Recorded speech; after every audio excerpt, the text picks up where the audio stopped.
অবশ্যই দেখেন আমরা ভিডিও করে না, ভিডিও করার কারণে আপনার আবার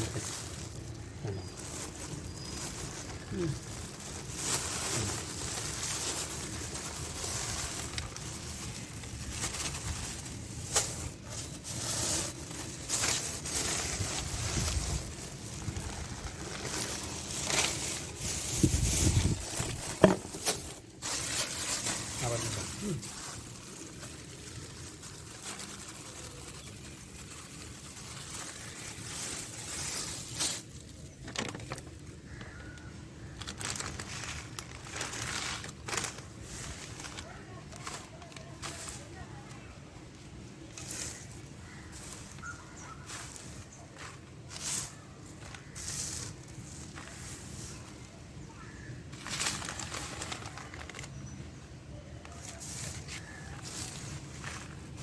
একটু কলার তো ঘুরে লই মাথা দেখাও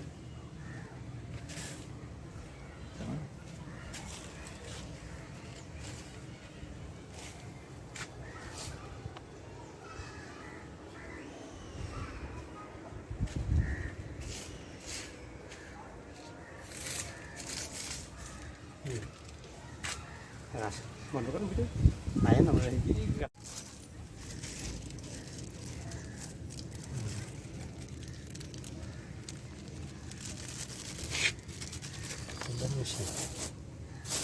আমরা ভিডিও করে না, ভিডিও করার কারণে আপনার আবার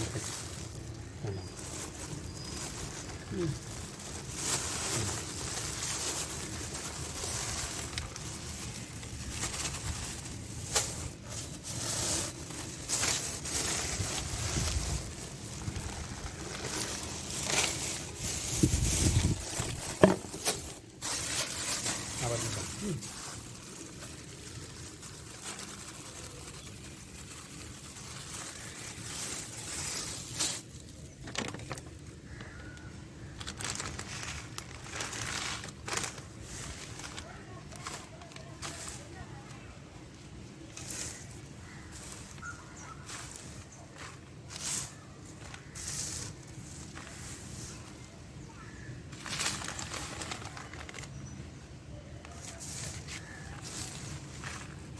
একটু কলার তো ঘুরে লই মাথা দেখাও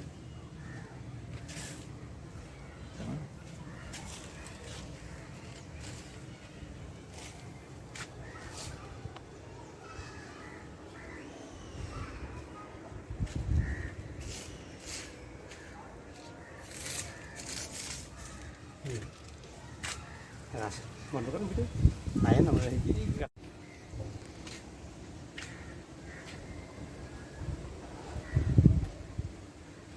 তাহলে এইটাতে সবচেয়ে ভালো করবো রাস্তা দিকে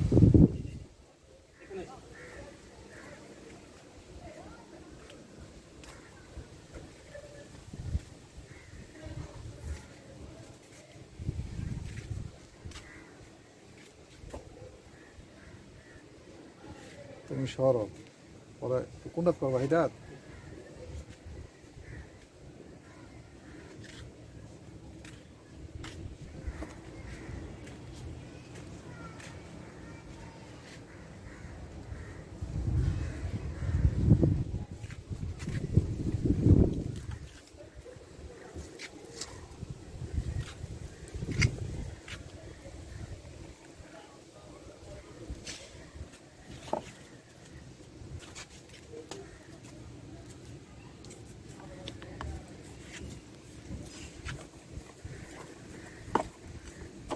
মাটি একবারে নরম বুঝছো মানে নরম থাকাটা জরুরি না মানে এরকম লুজ থাকবে আঙ্গুর গাছে মানে এলেও সবসময় লুজ মাটি থাকবে সব গাছের এমন লুজ থাকা দরকার সব গাছের চেয়ে আঙ্গুর গাছে বেশি দরকার, কারণ আঙ্গুর গাছের শিকড় হলে চিকন চিকন থাকে।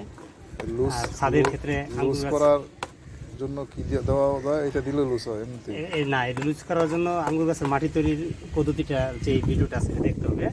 আমি ওই বিষয়ে ভিডিও দিব ইনশাল্লাহ। আমি ফেসবুকে আমার প্রোফাইলে এই বিষয়ে বিস্তারিত বর্ণনা করা আছে, ওখান থেকে আমি ভিডিও করে তারপরে ইনশাল্লাহ ইচ্ছা আছে দেওয়ার। ওই ভিডিওটা দেখলে বোঝা যাবে যে আঙ্গুর গাছের মাটি কীভাবে লুজ করা যায়। তো এখন এই সিজনে এটা অগাস্ট মাসের আজকে 26 তারিখ মনে হয়। তো এই সময় গাছের খাবারের ব্যবস্থাপনা যেই জরুরি বিষয়টা রয়েছে সেটা হলো গিয়ে আসলে গাছকে এখন নাইট্রোজেন নির্ভর খাবার দেওয়ার শেষ সময়। এরপরে নাইট্রোজেন নির্ভর খাবার দেওয়া যাবে না, তাহলে এবার গাছে ফল আসবে না। মানে পাতা কইতাছে অলরেডি নাকি এন অ্যাড করতে হবে পাতা পরে এনপিকে নির্ভর খাবার দিতে হবে, মানে নাইট্রোজেন ফসফরাস পরে তুমি অ্যাড করো, ঠিক আছে? এরকম করার পর এই গাছটা মোটামুটি বড় আছে, এতটুকু পরিমাণ আমি মিশ্র সাবার রাসায়নিক দিচ্ছি।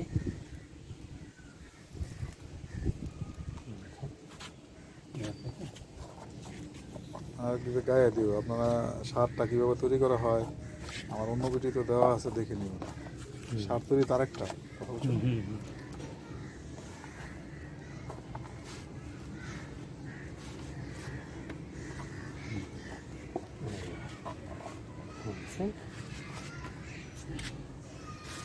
শেষ না? ধরো এই যে শেষের কি শেষ দেওয়া দেওয়া বুঝছো, শেষের পরিণতি দেখে রাখো, এগুলো শেষের পরিণতি। এবারে কি নিচে